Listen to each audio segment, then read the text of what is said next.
Hi നമസ്കാരം. ഇന്നത്തെ വീഡിയോയ്ക്ക് ചായക്കൂട്ടിലേക്ക് എല്ലാവർക്കും സ്വാഗതം. അപ്പോൾ ഞാൻ ഇന്ന് ചപ്പാത്തിക്ക് പറ്റുന്ന ഒരു നല്ല കറിയായിട്ടാണ് നിങ്ങളുടെ അടുത്തേക്ക് വന്നിരിക്കുന്നത്. അപ്പോൾ പനീർ എല്ലാവർക്കും ഇഷ്ടമല്ലേ? പനീർ കൊണ്ട് നമ്മൾ പലരും അധികം എല്ലാവരും ഉണ്ടാക്കുന്നത് പനീർ ബട്ടർ മസാല ആയിരിക്കും. ഹോട്ടലിൽ പോയാലും ആദ്യം ചോദിക്കുന്നത് പനീർ ബട്ടർ മസാല ആയിരിക്കും. പിന്നെ പനീർ കൊണ്ട് ഡ്രൈ ആയിട്ടും ഗ്രേവി ആയിട്ടും നമുക്ക് ഒരുപാട് കറികൾ ഉണ്ടാക്കാം. പക്ഷെ ഞാൻ അതിൽ നിന്നൊക്കെ വ്യത്യസ്തമായിട്ട് പുതിയൊരു കറിയാണ് ഉണ്ടാക്കിയിരിക്കുന്നത്. അപ്പോൾ ഒരു ഹോട്ടലിലും പോയാലും അങ്ങനത്തെ ഒരു കറി കിട്ടുമെന്ന് എനിക്ക് തോന്നുന്നില്ല. അപ്പോൾ എല്ലാവരും ഉണ്ടാക്കി നോക്കുക, എല്ലാവർക്കും ഇഷ്ടപ്പെടുന്നുള്ളത് ഉറപ്പാണ്. അപ്പോൾ എല്ലാവരും ഉണ്ടാക്കി നോക്കുക. ഞാൻ 2 ദിവസം മുമ്പ് രാത്രി ഉണ്ടാക്കിയ കറിയാണ്. അപ്പോൾ അതിൻ്റെ വീഡിയോ ഒന്ന് എടുത്ത് വെച്ചിട്ട് ഞാൻ നിങ്ങളോട് ഷെയർ ചെയ്യാണ്. അപ്പോൾ എല്ലാവരും ഉണ്ടാക്കി നോക്കുന്നതാണ് ഞാൻ വിചാരിക്കണേ. അപ്പോൾ എല്ലാവരും ഉണ്ടാക്കി നോക്കുക, എന്നിട്ട് അഭിപ്രായമൊക്കെ എന്നോട് കമൻ്റായിട്ടൊക്കെ പറയുക. അപ്പോൾ ഞാൻ മിക്കവാറുടെ കമൻറ്റുകൾക്ക് ഞാൻ മറുപടി ഇടാറുണ്ട്, ഞാൻ കാണുന്നതിനൊക്കെ ഇടാറുണ്ട് എന്നാണ് എൻ്റെ വിശ്വാസം. അല്ലാത്തവരുണ്ടെങ്കിൽ ക്ഷമിക്കുക. അപ്പോൾ എല്ലാവരും കമൻ്റായിട്ട് ഇടണം, പിന്നെ ലൈക്കും ചെയ്യണം. എല്ലാവരും വീഡിയോ കണ്ടുകൊണ്ടിരിക്കുമ്പോൾ തന്നെ ഒന്ന് ലൈക്ക് ചെയ്യാൻ എല്ലാവരും ഓർമ്മിക്കുക. അപ്പോൾ നമുക്ക് വീഡിയോയിലേക്ക് പോവാം. നമ്മുടെ പനീർ കറി ഉണ്ടാക്കാനുള്ള സാധനങ്ങളാണ് ഞാൻ എടുത്തു വെച്ചിരിക്കുന്നത്. ഓരോന്നായിട്ട് കാണിച്ചു തരാം. പനീർ ഇങ്ങനെ ചെറിയ കഷ്ണങ്ങളായിട്ട് മുറിച്ച് വെച്ചിട്ടുണ്ട്. പിന്നെ അതിന് വേണ്ട മസാലകൾക്കുള്ള സാധനങ്ങളാണ്. ഒരു വലിയ സവോള ചെറുതായിട്ട് അരിഞ്ഞു വെച്ചിട്ടുണ്ട്. പിന്നെ ഇഞ്ചിയും ഒരു 3 ചെറിയ വെളുത്തുള്ളി നുറുക്കി വെച്ചിട്ടുണ്ട്, ചെറുതാക്കി നുറുക്കി വെച്ചിട്ടുണ്ട്. പിന്നെ ഒരു 4 പച്ചമുളക് എടുത്തിട്ടുണ്ട്. നിങ്ങൾ എരിവിനനുസരിച്ച് പച്ചമുളക് എടുക്കുക. പിന്നെ മല്ലിയിലയുണ്ട്. പിന്നെ തേങ്ങാപ്പാൽ പൊടി ഒരു 4 ടേബിൾ സ്പൂൺ തേങ്ങാപ്പാൽ പൊടിയാണ് ഞാനിതിൽ കലക്കി ഒഴിക്കുന്നത് ഗ്രേവിക്കായിട്ട്. പിന്നെ തക്കാളി 2 ചെറിയ തക്കാളി ഞാൻ അരച്ച് വെച്ചിട്ടുണ്ട്. പിന്നെ കുറച്ച് മഞ്ഞൾപ്പൊടി വേണം. കൂട്ടാൻ തിക്നെസ് പോരാന്നുണ്ടെങ്കിൽ നമുക്ക് കുറച്ച് കോൺഫ്ലവർ കലക്കി ഒഴിക്കണം. അതിന് കുറച്ച് കോൺഫ്ലവറോ മൈദയോ അങ്ങനെ എന്തെങ്കിലും ഉണ്ടായാൽ മതി. പിന്നെ ഉപ്പ് വേണം, സൺഫ്ലവർ ഓയിൽ വേണം. വെളിച്ചെണ്ണ ഇതിനു വേണ്ടി എടുക്കണ്ട. അപ്പോൾ നമുക്കിനി എങ്ങനെ ഉണ്ടാക്കുക നോക്കാം. അപ്പോൾ നമ്മുടെ പാൻ ചൂടായിട്ടുണ്ട്. ആദ്യം നമുക്ക് പനീർ ചെറുതായിട്ടൊന്ന് ഫ്രൈ ചെയ്തെടുക്കാം.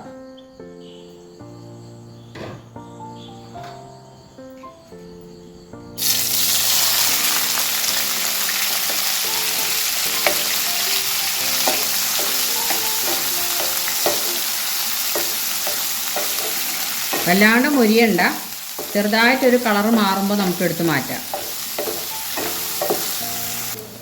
ഇപ്പോൾ എല്ലാം ചെറുതായിട്ട് കളർ മാറിയിട്ടുണ്ട്. വല്ലാണ്ട് ബ്രൗൺ ആവാൻ നിൽക്കണ്ട. നമുക്കിത് അടുപ്പത്തുനിന്ന് മാറ്റിയിട്ട് മസാല റെഡിയാക്കാൻ നോക്കാം.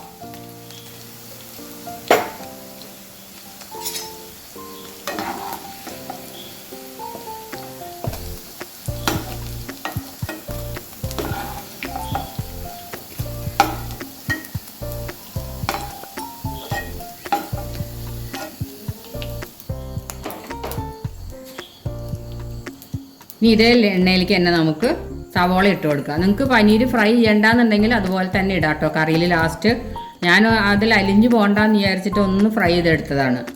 നമുക്ക് ആ സവോള നുറുക്കി വെച്ച് ഇട്ട് കൊടുക്കാം.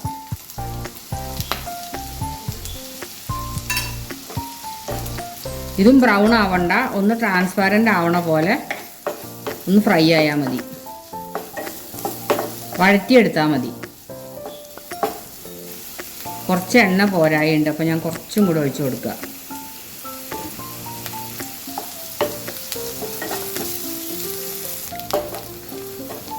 സവോളയൊക്കെ ഒന്ന് വാടിയിട്ടുണ്ട്, ട്രാൻസ്പെറൻ്റ് ആയ പോലെ ആയിട്ടുണ്ട്. നമുക്ക് ഇഞ്ചി, വെളുത്തുള്ളി, പച്ചമുളക് ഒക്കെ ഇട്ട് കൊടുക്കാം.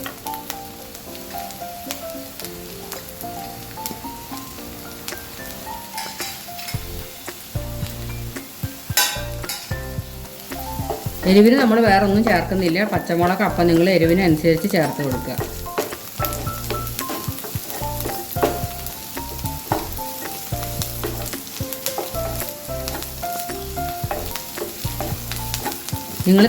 ഞാൻ തേങ്ങാപ്പാലിൻ്റെ പൊടിയാണ് എടുത്തത്. നിങ്ങളിൽ തേങ്ങാപ്പാൽ എടുക്കുകയാണെന്നുണ്ടെങ്കിൽ ഒറ്റയ്ക്ക് ഒന്ന് മിക്സിയിൽ അടിച്ചിട്ട് തേങ്ങ ചിരകി ഒന്ന് മിക്സിയിൽ അടിച്ചിട്ട് പിഴിഞ്ഞെടുത്താൽ മതി.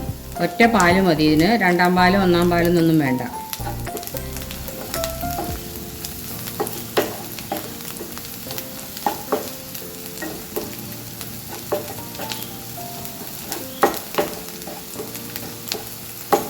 പെട്ടെന്ന് ഉണ്ടാക്കാവുന്ന കറിയാണ്. നമുക്ക് ഈ സാധനങ്ങളൊക്കെ ഒന്ന് നുറുക്കി അരച്ച് ഒക്കെ റെഡിയാക്കി വെച്ച് കഴിഞ്ഞാൽ അടുപ്പത്ത് വെച്ചാൽ നമുക്ക് ഒറ്റയടിക്ക് വേഗം ഉണ്ടാക്കി കഴിയാവുന്ന കൂട്ടാനാണ്. കുട്ടികൾക്കൊക്കെ നല്ല ഇഷ്ടമാവും പനീരായതുകൊണ്ട്. ഇഞ്ചിയും വെളുത്തുള്ളിയൊക്കെ നല്ലോണം മൂത്ത മണം വരുന്നുണ്ട്. നമുക്കിനി തക്കാളി അരച്ച് വെച്ചത് ഒഴിച്ചു കൊടുക്കാം.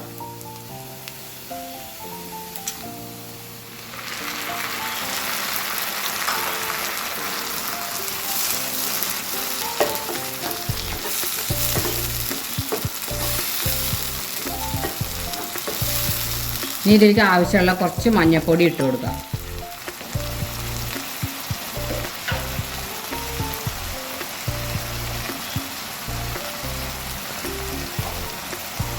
നമുക്ക് തക്കാളി വേവണ വരെ തീ ഒന്ന് സിമ്മിലേക്ക് ആക്കിയിട്ടിട്ട് ഒന്ന് വേവിച്ചെടുക്കണം. ഈ തക്കാളിയുടെ പച്ചമണം മാറണ വരെ ഒന്ന് ഇളക്കിയിട്ട് നമുക്ക് അടച്ചു വെച്ച് കൊടുക്കാം.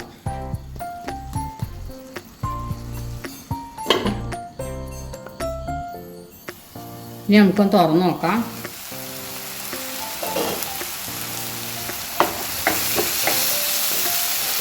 തക്കാളിയൊക്കെ നല്ലോണം വെന്ത് വെള്ളമൊക്കെ വറ്റിയിട്ടുണ്ട്. ഇത് നമുക്ക് തേങ്ങാപ്പാൽ ഒഴിച്ച് കൊടുക്കാം.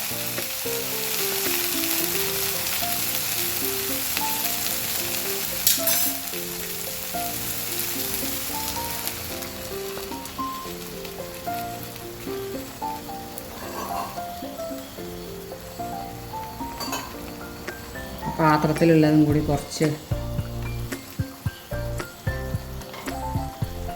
ഇനി നമുക്ക് ഇതിലേക്ക് ആവശ്യമുള്ള ഉപ്പ് ഇട്ട് കൊടുക്കാം.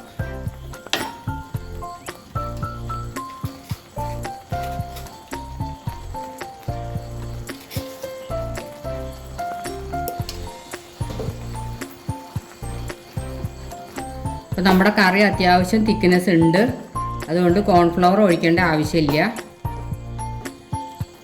നിങ്ങൾ തേങ്ങാപ്പാൽ കൂടുതൽ കറിയൊക്കെ ഉണ്ടാക്കണമെന്നുണ്ടെങ്കിൽ തേങ്ങാപ്പാൽ കുറച്ചേ ഉള്ളൂ എന്നുണ്ടെങ്കിൽ നിങ്ങൾക്ക് കുറച്ച് കോൺഫ്ലവറോ മൈദയോ കലക്കി ഒഴിച്ചിട്ട് ഇതുപോലത്തെ നമുക്ക് തിക്നെസ് ഉണ്ടാക്കിയെടുക്കാം.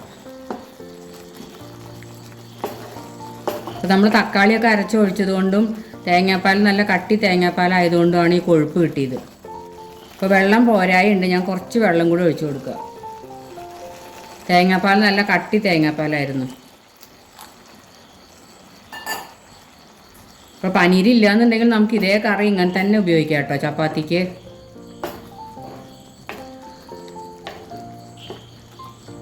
ഞാൻ പനീർ ഇതിലേക്ക് ഇട്ട് കൊടുക്കാൻ പോവാം.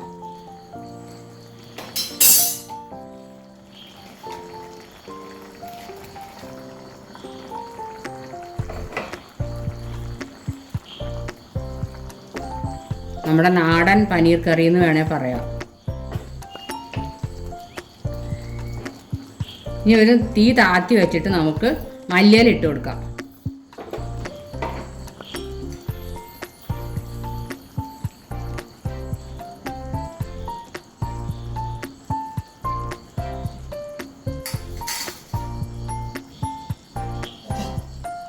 ഇനി നമുക്ക് 2 മിനിറ്റ് നേരം അടച്ചു വയ്ക്കാം, കറിയുടെ ടേസ്റ്റൊക്കെ പനീറിലേക്ക് ഒന്ന് പിടിക്കാൻ വേണ്ടിയിട്ട്.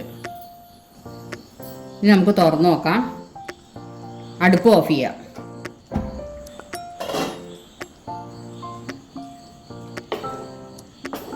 നമ്മുടെ കറി അടിപൊളിയായിട്ട് റെഡി ആയിട്ടുണ്ട്.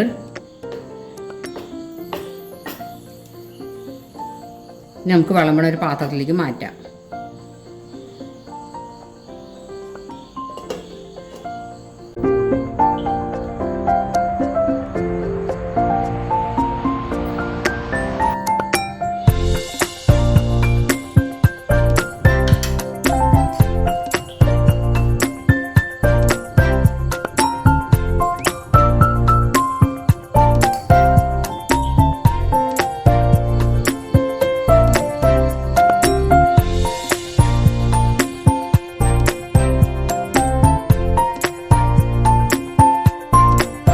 പറഞ്ഞ പോലെ തന്നെ നല്ല വ്യത്യസ്തമായിട്ടുള്ള കറിയല്ലേ. പക്ഷേ ഇവിടെ പ്രസാദിനും എല്ലാവർക്കും ഭയങ്കര ഇഷ്ടപ്പെട്ടു ഈ കറി. പിന്നെ നമ്മൾ സാധാരണ ഉണ്ടാക്കണ പോലത്തെ ഒരു ടേസ്റ്റേ അല്ല എന്നാണ് പ്രസാദൻ പറഞ്ഞത്. അപ്പോൾ എല്ലാവരും ഉണ്ടാക്കി നോക്കുക, എല്ലാവരും അതിൻ്റെ രുചി ആസ്വദിക്കുക. അപ്പോൾ വേറെ വീഡിയോ ആയിട്ട് വരണ വരെ ബൈ.